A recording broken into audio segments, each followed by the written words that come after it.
তদন্তের নামে ডেকে এনে ধর্ষণের অভিযুক্ত ক্লোজ হওয়া পুলিশ আধিকারিককে গ্রেপ্তার করল জেলা পুলিশ। জলপাইগুড়ির রাজগঞ্জ থানায় এসআই পদে কর্মরত ছিলেন সুব্রত গুণ। তার বিরুদ্ধে ধর্ষণের অভিযোগ উঠতেই তাকে ক্লোজ করা হয়।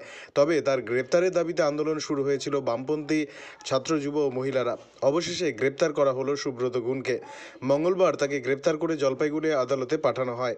এদিন দুপুরে জেলা পুলিশ সুপার উমেশ খান্ডাবাহাল জানান, আইনের পথেই চলবে।